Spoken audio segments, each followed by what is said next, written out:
ভারতের রাস্তায় হঠাৎ দেখা মিলছে এমন কিছু মানুষের যাদের দেখে আঁতকে উঠছেন পথচারীরা। ঘণ্টার পর ঘণ্টা একই ভঙ্গিতে স্থির দাঁড়িয়ে আছেন। চারপাশে কি ঘটছে তার কোনো ভ্রুক্ষেপ নেই। বারবার ডাকাডাকি করেও কোনো সাড়া নেই। সিনেমার জম্বি চরিত্রের কথা মনে করিয়ে দেওয়া এই দৃশ্যগুলোর ভিডিও সামাজিক মাধ্যমে ভাইরাল হওয়ার পর পুরো ভারত জুড়ে এখন এক অদ্ভুত আতঙ্ক ছড়িয়ে পড়েছে। চিকিৎসকরা বলছেন এই রহস্যময় আচরণের পেছনে রয়েছে জাইলাজিন নামে একটি ভয়ঙ্কর মাদক, যা বিশ্বজুড়ে পরিচিত জম্বি ড্রাগ নামে।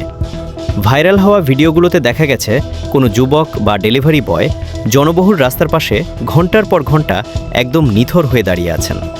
আশপাশের মানুষ ডাকছেন, ধাক্কা দিচ্ছেন, তবুও কোনো প্রতিক্রিয়া নেই। শেষ পর্যন্ত পুলিশ এসে তাদের উদ্ধার করে হাসপাতালে নিয়ে যায়। এই দৃশ্যগুলো এতটাই অস্বাভাবিক যে দেখে অনেকেই প্রথমে ভেবেছিলেন এটি কোনো নাটক বা মজা করার চেষ্টা, কিন্তু বাস্তবতা অনেক বেশি ভয়াবহ।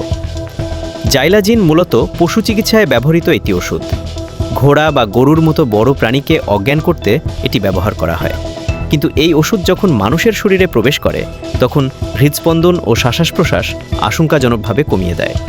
আক্রান্ত ব্যক্তি এক গভীর ঘোরের মধ্যে তলিয়ে যান এবং দীর্ঘক্ষণ মূর্তির মতো দাঁড়িয়ে বা পড়ে থাকেন। এই অবস্থায় তার পক্ষে নিজে নিজে স্বাভাবিক হয়ে ওঠা প্রায় অসম্ভব। এই মাদকটি আগে মূলত যুক্তরাষ্ট্রে মাদকাসক্তদের মধ্যে ছড়িয়ে পড়েছিল এবং সেখানে ব্যাপক উদ্বেগ তৈরি করেছিল। এখন ভারতে এর উপস্থিতির আশঙ্কা দেখা দেওয়ায় পরিস্থিতি নতুন উদ্বেগের জন্ম দিয়েছে।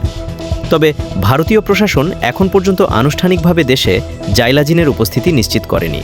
এ বিষয়ে তদন্ত চলছে বলে জানা গেছে। হারুন রশিদ, দিগন্ত নিউজ, ইন্টারন্যাশনাল ডেস্ক।